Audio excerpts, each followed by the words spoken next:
Postal ballot নিবন্ধনের সময়সীমা শেষ হয়ে গেছে। এখন রিসিভ করার পালা। হয়তো ইতিমধ্যেই আমরা অনেকে পোস্টাল ব্যালট রিসিভ করে ফেলেছি। যারা রিসিভ করেছি তারা হয়তো ভাবছি কিভাবে ভোট দিব, কিউআর কোড কিভাবে স্ক্যান করব, বা এর ভিতরে যে ঘোষণাপত্রটি আছে সেটা কিভাবে পূরণ করব। আসসালামু আলাইকুম প্রিয় সৌদি প্রবাসী ভাইরা, আজকে ব্যালট সম্পর্কিত বিস্তারিত কথা বলবো এই ভিডিওতে। তো না টেনে সম্পূর্ণ ভিডিওটি দেখতে থাকুন। আজকের এই ভিডিওটি আমি 3টি পয়েন্টে ভাগ করেছি।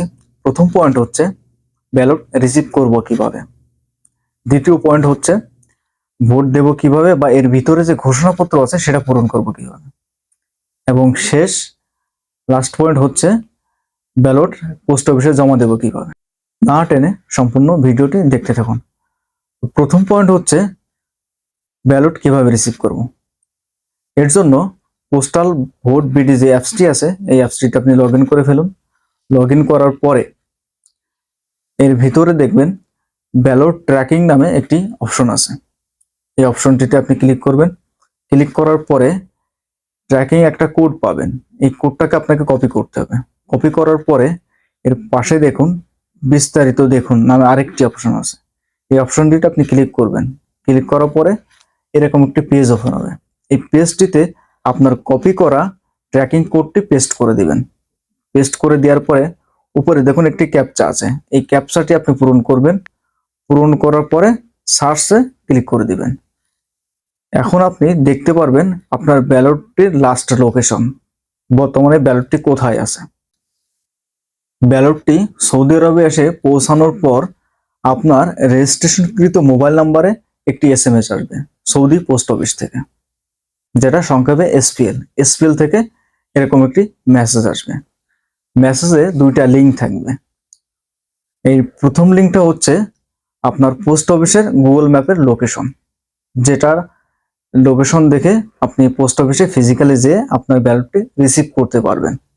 আর নিচে যে সেকেন্ড লিঙ্কটি আছে সেই লিঙ্কটি হচ্ছে অনলাইনের মাধ্যমে পেমেন্ট করে আপনি ব্যালটটি হোম ডেলিভারি নিতে পারবেন। তো প্রথম লিঙ্কটিতে আপনি ক্লিক করে দেখুন আপনার পোস্ট অফিসের লোকেশন কোথায়। যদি কাছাকাছি হয় আপনি ফিজিক্যালি যে বিনা খরচে আপনার ব্যালটটি রিসিভ করতে পারবেন। আর সেকেন্ড লিঙ্কটি যারা ব্যস্ত থাকেন অনেক বা পোস্ট অফিস অনেক দূরে, তারা অনলাইনে পেমেন্ট করে আপনি হোম ডেলিভারি নিতে পারেন। কিন্তু ফিজিক্যালি যে যদি আপনি রিসিভ করেন তাহলে আপনাকে কোনো খরচ দেওয়া লাগবে না, সম্পূর্ণ বিনা পয়সায় আপনি ব্যালটটি রিসিভ করতে পারবেন। অনেকেই বলছেন যে ব্যালট রিসিভ করতে যে চার্জ দেওয়া লাগছে 20 সাল 25 সাল এরকম, কিন্তু আমরা ফিজিক্যালি পোস্ট অফিসে যে ব্যালট রিসিভ করেছি আলহামদুলিল্লাহ আমাদেরকে কোনো প্রকার চার্জ দেওয়া লাগেনি। এরপর সেকেন্ড পয়েন্ট হচ্ছে আপনি ব্যালট রিসিভ করার পরে ভোট কিভাবে দিবেন বা ঘোষণাপত্র কিভাবে পূরণ করবেন।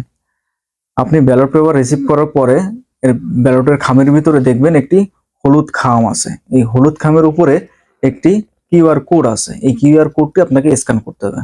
তো যার জন্য আপনাকে অ্যাপসের ভিতরে লাইভলিনেস চেক করে কিউআর কোড স্ক্যান করতে হবে। আপাতত এই অপশনটি এখনো চালু হয়নি। যখন চালু হবে, চালু হওয়ার পরে আপনার পোস্টাল ভোট বিডি অ্যাপস এটার ভিতরে লগ ইন করে আপনার লাইভলিনেস চেক করে কিউআর কোড স্ক্যান করতে হবে। স্ক্যান করার পরে আপনার এলাকায়, নির্বাচনী এলাকায় কোন প্রতীকে কোন প্রার্থী নির্বাচন করছে সেটা আপনি দেখতে পারবেন। অ্যাপসের ভিতরে প্রার্থীর নাম এবং প্রতীক দেখে ভিতরে যে ব্যালট পেপার আছে ব্যালট পেপারের পাশে প্রতীকের পাশে টিক চিহ্ন অথবা গুণ চিহ্ন দিতে হবে।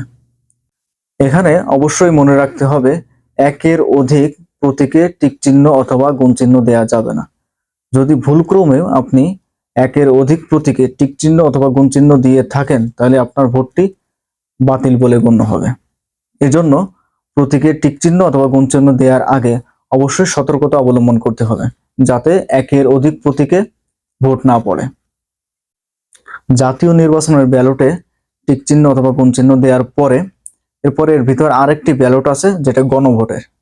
হ্যাঁ অথবা না এর পাশে টিক চিহ্ন দিতে হবে। আপনি যদি রাষ্ট্র সংস্কারের পক্ষে থাকেন তাহলে অবশ্যই হ্যাঁ এর পাশে টিক চিহ্ন দিবেন।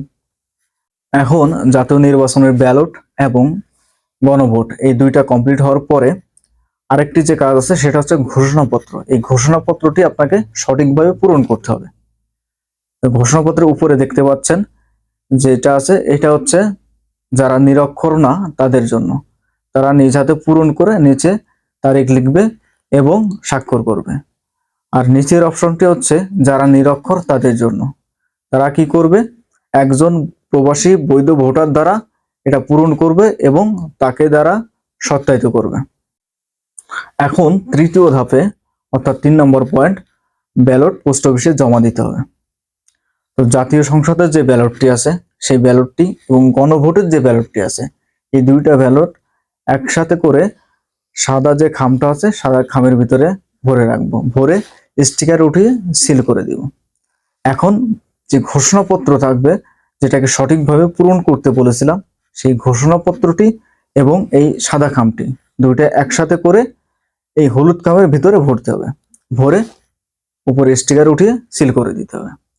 এখন সম্পূর্ণ কাজ কমপ্লিট, পোস্ট অফিসে জমা দিতে হবে। যে পোস্ট অফিস থেকে আমরা ব্যালটটি রিসিভ করেছিলাম ঠিক ওই জায়গায় যে ব্যালটটি জমা দিতে হবে। এখন একটা বিষয় সবসময় আপনাকে মনে রাখতে হবে, সেটা হচ্ছে আপনি ভোট দেওয়ার সময় আপনি কোন প্রতীকে ভোট দিলেন বা হ্যাঁ ভোট বা গণভোট, এই ব্যালটগুলোর কোনো ছবি বা কোনো ভিডিও আপনি যদি সামাজিক যোগাযোগ মাধ্যমে শেয়ার করে থাকেন, তাহলে আপনার বিরুদ্ধে আইনানুগ ব্যবস্থা নেওয়া হতে পারে। এমনকি নির্বাচন কমিশন চাইলে আপনার এনআইডি কার্ডটি ব্লক করেও দিতে পারে।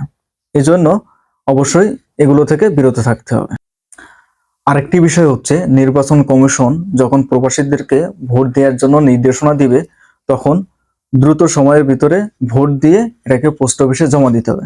কারণ নির্দিষ্ট তারিখের ভিতরে যদি আপনার ব্যালটটি রিটার্নিং কর্মকর্তার কাছে না পৌঁছায়, তাহলে আপনার ভোটটি গণনা করা হবে না। এই জন্য প্রবাসী ভাইয়েরা যখন নির্দেশনা পাবো, সাথে সাথে ভোটটি দিয়ে ব্যালটটি পোস্ট অফিসে দ্রুত জমা দিয়ে আসবো। আর ব্যালট জমা দিতে কোনো প্রকার খরচ দেয়া লাগবে না, সমস্ত খরচ বাংলাদেশ নির্বাচন কমিশন বহন করবে। রিসিভ করতেও আপনি যদি ফিজিক্যালি পোস্ট অফিসে যেয়ে ব্যালট রিসিভ করেন, সেটাতেও কোনো খরচ লাগবে না এবং জমা দেওয়ার সময় কোনো খরচ লাগবে না। এজন্য নিজে ভোট দিন এবং অন্যকে ভোট দিতে উৎসাহিত করুন। ভোট যে প্রতীকে দিন না কেন, ভোট দিতে হবে। কারণ প্রবাসীদেরকে এইটা বোঝাতে হবে বাংলাদেশ সরকারকে বা নির্বাচন কমিশনকে, যে প্রবাসীদের ভোট বাংলাদেশের জন্য বড় একটা ফ্যাক্টর, যাতে আগামীতে যে সরকারি ক্ষমতায় আসুক না কেন তারা প্রবাসীদের জন্য কাজ করে। দীর্ঘদিন ধরে প্রবাসীরা যে অবহেলার শিকার হয়, সেটা যেন ভবিষ্যতে আর না হয়। এই জন্য আপনি যে প্রতীকেই যাকে খুশি তাকে ভোট দিন, কিন্তু অবশ্যই ভোট দিতে হবে। আজকে নিউজে দেখলাম যে প্রবাসী আছে প্রায় 1 কোটির উপরে, কিন্তু নিবন্ধন করেছে মাত্র 8 লাখ। এটা খুবই দুঃখজনক। তো যাই হোক, এখন কষ্ট করে হলেও আমাদেরকে ভোটটা দিতে হবে। এরপরও যদি কারো বুঝতে কোনো সমস্যা থাকে, তাহলে অবশ্যই কমেন্ট করে জানাবেন। ভালো থাকবেন, সুস্থ থাকবেন। আল্লাহ হাফেজ।